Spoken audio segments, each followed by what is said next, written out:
Saudamos a todos com a paz do Senhor Jesus Cristo, nosso Salvador, nosso Criador.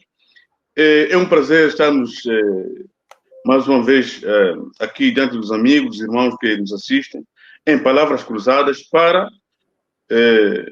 eu e o amado Cláudio Durão cruzarmos as palavras, estou aqui fazendo um plenário, cruzarmos as palavras, em torno da lição número 6 do segundo trimestre de 2024, que nesse quesito vai falar, ou nos está a falar, sobre as duas testemunhas. Eu gostaria já de apimentar, assim, dando uma pincelada sobre as duas testemunhas, porque se os amigos que nos assistem se recordam, nós estamos num conjunto de lições da Escola Sabatina que falam sobre o grande conflito. Por isso é que o autor, e muito bem, em todas as lições, vai anotando os capítulos que embasam a lição em curso. Nesse caso, gostaria de dizer que aqui fala-se muito da Bíblia, fala-se muito sobre a Bíblia. A Bíblia em si é a regra única de fé e prática do crente. Por quê? Porque a Bíblia é o livro dos livros. A Bíblia é inspirada por Deus, escrita por homens santos, conhecida no céu, nascida na terra, odiada pelas trevas. A Bíblia é pregada pela igreja, é perseguida pelo mundo, mas é relativizada pelos liberais e pelos subversivos. Mesmo assim, a Bíblia é crida pelos fiéis e é a palavra de Deus Todo-Poderoso. Por isso, devemos amar esse livro. Antes que eu passe a palavra ao meu amado Cláudio Durão, eu gostaria de dizer que o versuário, e embasado do que eu disse aqui há pouco sobre a Bíblia, nos diz que a erva pode e vai secar.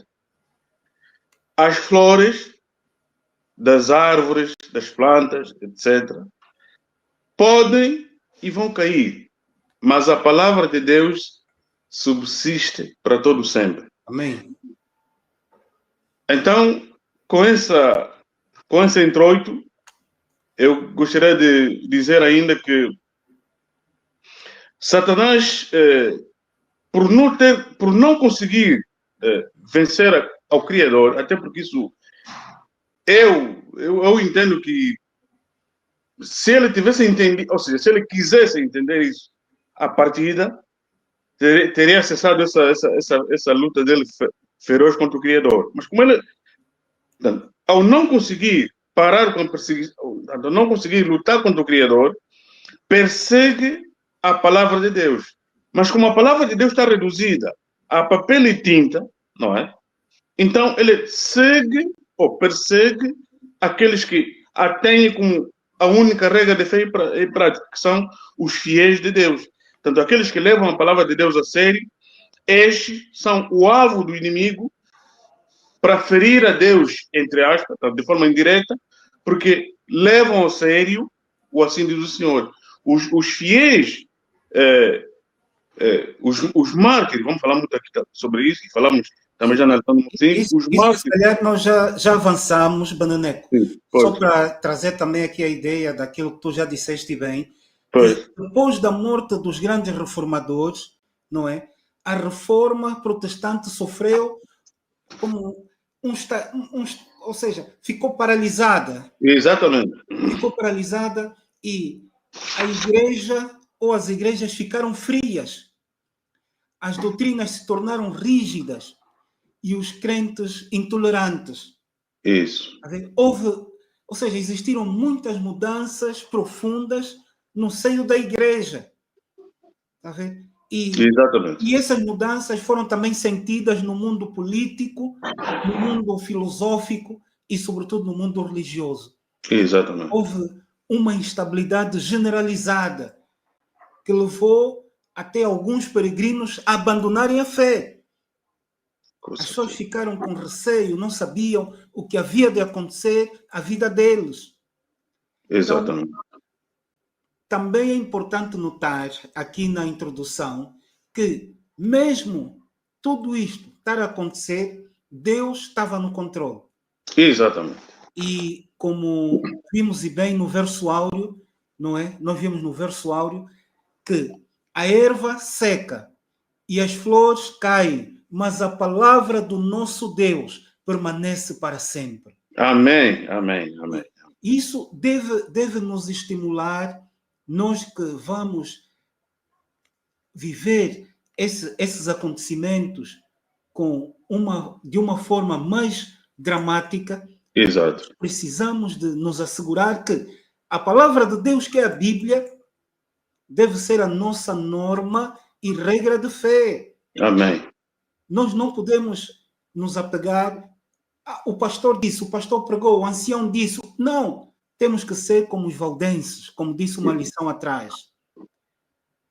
Os pregadores falam e nós vamos pesquisar na palavra se o que ele disse está em harmonia com a Bíblia. Exatamente. Isso é que vai nos salvar, isso é que vai nos levar a um patamar diferente daqueles que, estando na reforma, abandonaram a reforma por causa dos problemas que a igreja estava a viver. Pois. Este momento vai chegar. E eu, para terminar essa primeira introdução, diria que essa questão das duas testemunhas que nós estamos aqui a estudar simbolizam o Novo e o Antigo Testamento, que, de uma forma geral, fala da Bíblia. O inimigo tentou silenciar a palavra de Deus, mas como Deus é Deus, a palavra de Deus permanece para sempre. Amém, amém. E pronto, dizer que há aqui um pequeno episódio dos vários que aconteceram com os israelitas quando eles saíam do Egito, na grande peregrinação para a Canaã terrestre, que eu gostaria de enfatizar. Ao longo da caminhada, e se calhar tinham se passado ali 10 dias, se tanto menos, um israelita que não estava nos da frente saiu do seu lugar, do meio da caravana, e foi à frente e foi se insurgir num tom muito ríspido e muito zangado contra Moisés. E disse, Moisés, mas que Deus é esse que falou contigo e pediu para nos tirar do Egito, onde nós tínhamos emprego, comíamos, dormíamos, para vir morrer aqui de sede, de fome, aparecer aqui no deserto, mas que Deus é esse? A Miriam, que ficava também à frente, disse, mas você é assim que se dirige para Moisés? Ele disse, você não foi chamado em nossa conversa. E Moisés não respondeu. E Arão disse, não questiones os desígnios de Deus. Isso aqui é tudo. Ou seja, a palavra de Deus foi pisada. Né? O Antigo Testamento, que o salmista diz que é a luz que brilha nas trevas, e ele vivia no futuro do Messias, no futuro do Novo Testamento. Junto com o Novo Testamento, a palavra de Deus foi ofuscada, foi interrompida, podemos dizer, para que, por esses métodos, eu digo simples, né? Mas naquela altura, as pessoas, de tanto medo, e como disse bem o Amando Durão, as pessoas preferiram desistir, mas esses, embora sendo a maioria, a minoria preferiu manter-se na religião teísta e não na religião ateísta, porque o próprio Estado que se assenhorou, ou seja, tomou o comando para que os intentos de Satanás tivessem eco, ou seja, tivessem caminho, disse que a religião passou agora, a religião a vigorar, não é desses hereges, mas sim é uma religião ateísta, é uma religião da razão. Aqui o que vale não é a palavra de Deus, que esses hereges expõem aqui, o que vale é a razão. Isso estamos a falar já na França, ou seja, a França decidiu, pelo governo, mesmo numa época em que, e vamos já falar um pouco sobre isso, em que o papado estava fora de cena, decidiu pôr em voga a razão e não a palavra de Deus. Ou seja, o assim diz o Senhor não vale. O que vale é a razão. É o que só para dar nota ao Bananeco, na Europa, a crise da reforma trouxe, ou seja, surgiu em forma de revolução. Sim. E a França foi pioneira, não é, em ser o primeiro Estado ateísta na Europa moderna. Exatamente. Por isso é que eu, a estudar esta lição, ainda fiz a pergunta, eu não sei como é que a França atualmente vive o cristianismo. Eu não sei como é que eles vivem hoje o cristianismo, porque isso deve ter criado ou deixado raízes profundas no estilo de adoração desse povo. Mas como Deus é Deus, haverá, de certeza, uma ideia diferente daquilo que aconteceu durante o tempo da Idade Média. Exatamente. Sim, Deus é Deus. Deus é Deus e a sua palavra, as duas testemunhas, a Bíblia Sagrada, persiste ou subsiste para sempre. E dizer que há um chamado, há um chamado de Deus para cada um dos seus seguidores a ter cuidado de não prejudicar as Escrituras, ou seja, o Antigo e o Novo Testamento, não prejudicar, ou seja, não relativizar, como eu li no princípio, porque é o que sai as duas testemunhas é o conjunto de todos os ensinos e é a nossa regra de fé e prática, mas é aquilo que sai da boca de Deus. O que sai da boca de Deus não, portanto, sai e não volta vazia e não desaparece.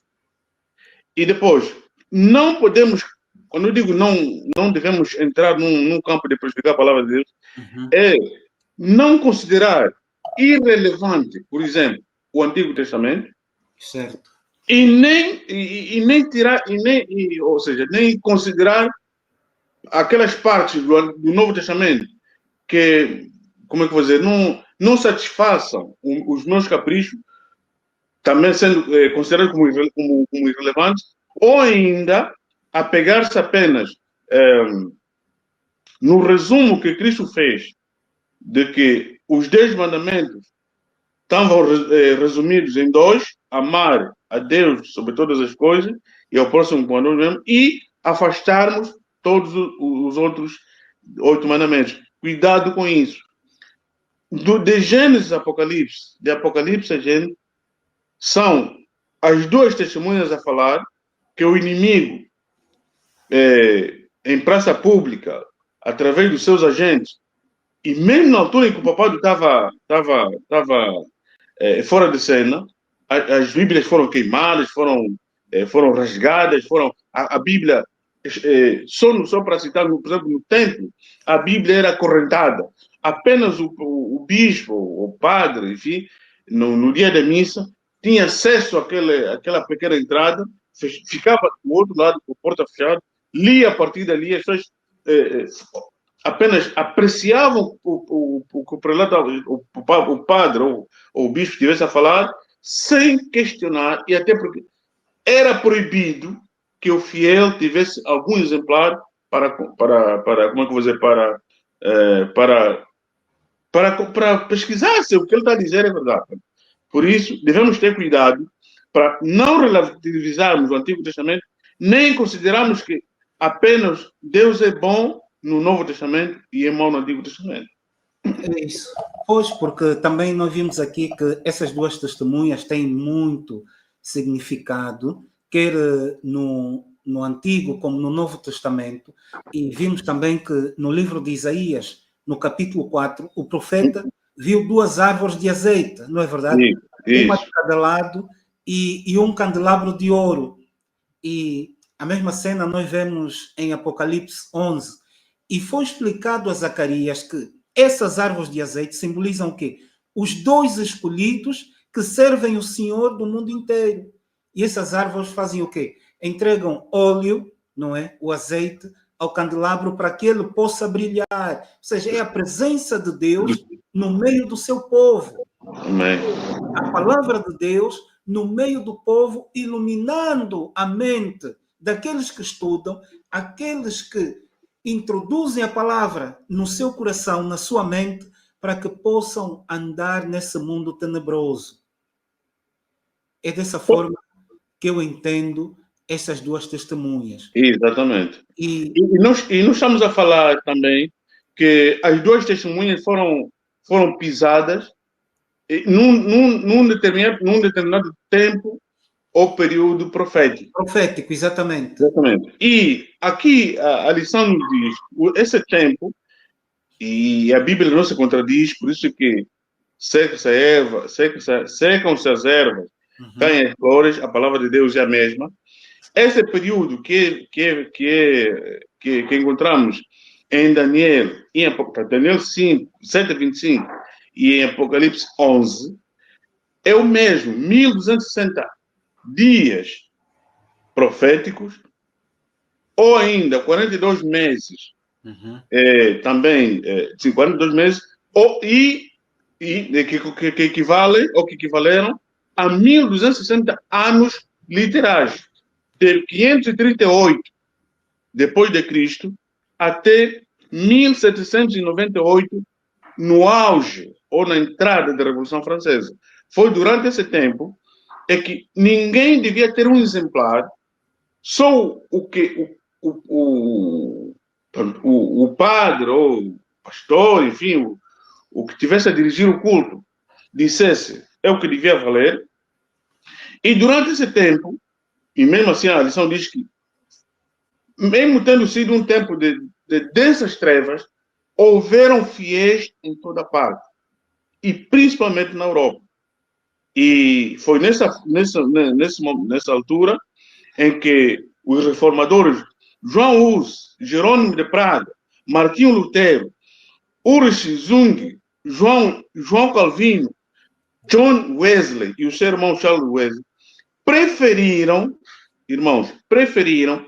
manter-se fiéis às duas testemunhas, contra todas essas ameaças, contra todas as privações, contra todas as torturas, preferiram manter-se fiéis às duas testemunhas. Realmente, porque o inimigo tentou, não diria aniquilar, mas fazer com que a palavra de Deus, a Bíblia, desaparecesse. E certa vez, aqui o Trimenciário também nos fala disso. Sim. Isso na Idade Média, muitos que seguiam a Bíblia foram perseguidos, mas a Bíblia ainda era uma fonte de luz. E quando William Tyndale foi levado ao tribunal por causa da sua fé e por ajudar a espalhar a Bíblia, ele disse algo surpreendente. Quando perguntaram quem o ajudou a espalhar a palavra de Deus, ele disse: o bispo de Durham. Irmãos, esse bispo comprou quase todos os exemplares da Bíblia para quê? Para queimar. Isso. Mas a verdade é que o dinheiro conseguido na venda da Bíblia serviu para reproduzir milhares e milhares de exemplares. Ou seja, Deus é sabedor. Deus conhece o fim desde o princípio. Exato. Vamos confiar nesse Deus. Vamos acreditar que, apesar de estarmos a viver momentos difíceis, momentos complicados, na nossa saúde, no nosso emprego, irmãos, mais vale confiarmos e acreditarmos nesse Deus do impossível. Exatamente. Por isso que eu passei aquele pequeno episódio dos israelitas, quer dizer, os desígnios de Deus não se questionam. O próprio, quer dizer, o inimigo, né, o bispo que queria silenciar ou tentou silenciar a Bíblia com aquele ato de empenhar muito dinheiro, tanto, muito dinheiro que ele empenhou serviu para que William Tyndale imprimisse mais exemplares e chegasse rapidamente a muita gente. E isso nos faz entender aqui na lição que para eles, através de Satanás, as duas testemunhas estavam mortas, mas isso é apenas um simbolismo. Exatamente. Porque essa imortalidade que a lição nos apresenta aqui tem que ver com a introdução da imoralidade total de Sodoma, em vez do assim diz o Senhor, e com a introdução de muitos deuses, que era a prática de Babilônia, e isso ofuscou por completo a verdade, mas ofuscou entre aspas, e nessa altura em que quase que ninguém ousava dizer que era cristão, que era seguidor do Deus vivo, que a Bíblia era apenas a única regra de fé e prática, a maioria esmagadora da população no mundo entendeu que a verdade tinha sido morta, embora não sepultada também, entre aspas. É verdade, porque essas duas testemunhas, o Antigo e o Novo Testamento, que numa só palavra é a Bíblia, a palavra de Deus. Sim. Nós vimos em Apocalipse 11, né? Usaram Moisés e Elias como símbolos. Isso. Nós aqui podemos dizer, irmãos, que a Bíblia foi preservada em tempos angustiosos, tempos difíceis. Tempos difíceis. Nós que não vivemos aquela época, não conseguimos ter noção do que foi, daquilo que foi a perseguição. E às vezes eu vejo alguns comentários de pessoas a tentar fazer uma comparação com os tempos de guerra ou de conflito armado. Irmãos, não tem nada a ver. Os conflitos políticos ou conflitos armados, étnicos, não tem nada a ver com a fúria do inimigo perseguindo os filhos de Deus. Exatamente. Completamente diferente. Porque é uma perseguição, muitas vezes, pessoal. É algo que é o beneneco até o fim. Isso. Já numa guerra, envolve muita gente. E dificilmente se persegue uma única pessoa. Exato. Aqui a perseguição é individual. Sobretudo aqueles que se mantêm firmes na palavra do Senhor. Aqueles que estudam, que examinam, que oram. E, para além disso, Deus não permitiu que a sua palavra desaparecesse. Foi Deus, irmãos. Não foi mais ninguém, foi Deus que preservou a Bíblia, porque senão a Bíblia não chegaria aos nossos dias. Exatamente. E um outro pensamento, a mensagem bíblica derrota os inimigos de Deus. Amém, amém. A mensagem da palavra de Deus devora o inimigo de Deus. Que é amém. Quando abrimos a Bíblia, irmãos, quando oramos, o inimigo desaparece. Amém. A palavra de Deus tem poder de nos libertar do jugo do inimigo. Um outro pensamento. A Bíblia põe de fora, ou seja, nos livra daquilo que é a maldição de não recebermos o Espírito Santo. Amém. A Bíblia nos livra disso, porque se não estudarmos a Bíblia, não conseguiremos, irmãos, pedir essa chuva, o derramamento do Espírito Santo na nossa vida, para que nós tenhamos iluminação, para entendermos os tempos em que nós vivemos. Exatamente. Só aqueles que estudam a Bíblia no passado foram libertados. E nós seremos libertados hoje, no presente e no futuro, se continuarmos a estudar a palavra de Deus. Amém. E para dizer que Deus é Deus, essa aparente morte das duas testemunhas durou, porque no passado, antes de 1789,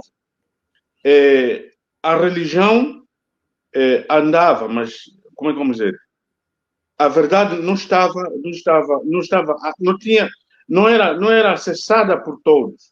E por isso houveram grupos fiéis que foram perseguidos até a morte e outros, por misericórdia, sobreviveram e morreram de morte natural. Mas, tão logo surgiu ou nasceu a Revolução Francesa, onde com ela, muita coisa no mundo político, social, econômico e religioso mudou. As leis francesas suprimiram a religião daquilo, ou seja, como direito adquirido do povo pela Revolução.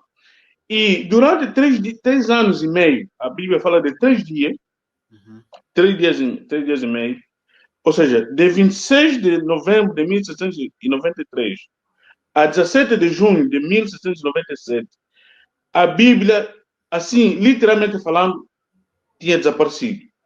Mas como Deus é Deus, em 1797, a Bíblia ressurgiu e a lição diz que as 2 testemunhas ressuscitaram porque, com o fim da Revolução Francesa, William Carey e os ingleses a se destacarem muito, foi à Índia evangelizar aquele povo, aquela terra, aquela parte do globo, e traduziu a Bíblia do original, do grego, do hebraico, para a língua nativa. Portanto, aqui é mesmo entregar-se ao Senhor, seja quais forem as ameaças, seja quais forem os perigos, se é para morrer, e muitos dos mártires pensavam assim, se é para morrer, Deus seja louvado. Se é para viver na perseguição, Deus seja louvado. Porque para eles, para todos os mártires, para todos os perseguidos, era melhor o que virá, portanto, era melhor o que vier, portanto, eles viviam no futuro da segunda vinda de Cristo, era viver o amanhã, porque será o melhor, mesmo que o hoje nos custe a vida. É difícil, mas é isso que eles viveram. Todos eles viveram o amanhã. O amanhã será melhor, mesmo que hoje morramos. Pois, e aqui é importante dizer, Benané, que isso que tu disseste é verdade. Muitas vezes, viver para Deus é mais difícil do que morrer para Ele. Exatamente. Porque muitos reformadores morreram a rir, a cantar e a exaltar o nome de Deus. Nós hoje, cristãos ou crentes cristãos da era moderna, temos dificuldades em nos assumir como verdadeiros defensores, como verdadeiros baluartes da verdade. Não queremos nos identificar como adventistas do sétimo dia. Temos dificuldades. Por isso é que eu digo, muitas vezes, viver para Cristo é mais difícil do que morrer para Ele. Testemunhar no meio dos nossos colegas na universidade, no meio dos nossos colegas no nosso local de trabalho, no meio da vizinhança, como os outros fizeram, irmãos, é difícil. É muito difícil. É preciso ter uma vida de consagração, uma vida de completa entrega, diária, todos os dias. Isso. E com essa vida de consagração,